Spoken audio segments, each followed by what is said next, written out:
five, five, five, five.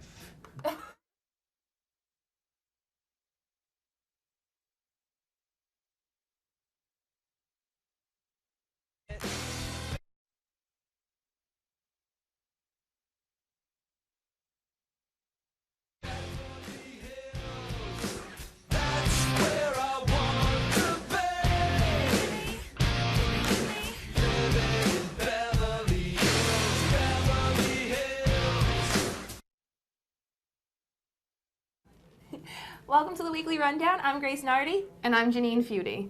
First story today we have is actually one of my personal heroes. This guy from Reddit, his name is Obi1FBM.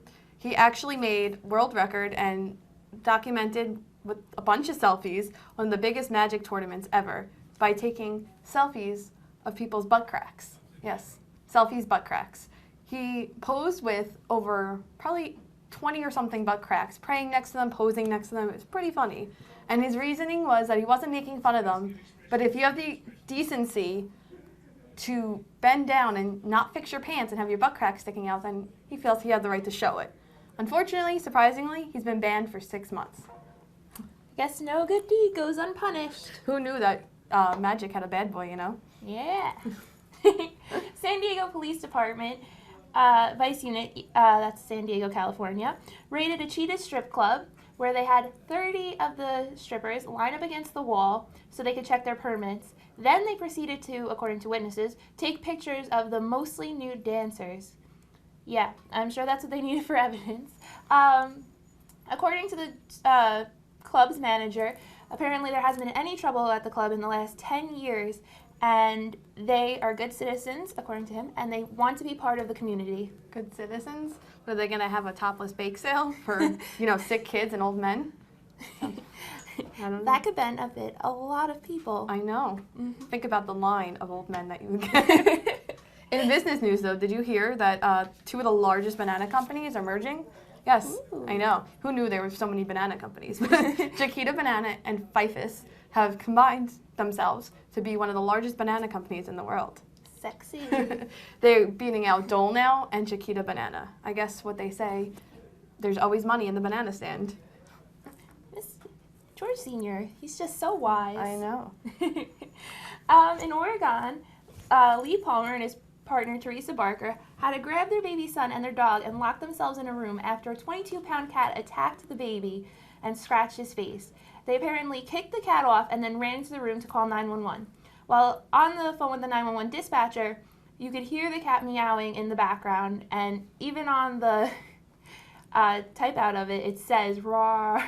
It's kind of elaborate. It's like, help, I'm being attacked by a cat. Roar. It's a 22-pound cat, I don't know, just grab it by the neck. I know. Well, anyway, police came and they calmed the cat down, and then they gave the cat back to his family, who reports that the cat has a history of violence. Shocking. Yeah, they gave the cat back to the family after a history of violence. That's because cats are evil. Yeah. Evil. I guess that baby was just not the cat's meow. Did you hear about, there's a man in Australia, 35 years old, unknown, apparently got charged with shoplifting from a secondhand thrift store when he was only in a G-string, and apparently he picked up a Batman mask, a cape, a Batman action figure, or doll as they called it, and a bride-to-be sash. That's not the weirdest thing. After he picked all that up, he spent 45 minutes prancing around the back where the cameras were able to pick it up. I'd love to be in the party in his mind. 45 minutes with a Batman mask and cape? That's insane. Was he looking for Catwoman? Ain't nothing but a G-string, baby. In China, Han Zhang crushed up sleeping pills and put them into her husband's drink after he asked for a divorce. Then, after the man fell asleep, she cut off his penis and flushed his manhood down the toilet. And that's literal. She was then arrested, and 3 months later, she's out of jail, at home taking care of the husband who decided to take her back, and her sons. She eventually started to get jealous again when she crushed up more sleeping pills and injected them into a box of milk. That night, after he fell asleep, she decided to finish the job, reunited with her scissors, and cut off the remaining genitals and threw them on the ground. She then called the police and an ambulance to come get the husband and turned herself in. He took her back after that?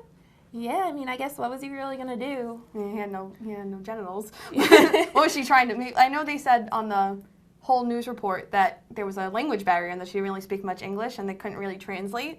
Maybe she felt remorseful, was trying to grow him a new set. I don't really know. She's spreading his seed. Milk does a body good. Well, that's it for this week. I'm Janine Feudy. And I'm Grace Nardi. See you next week. Bye. Bye.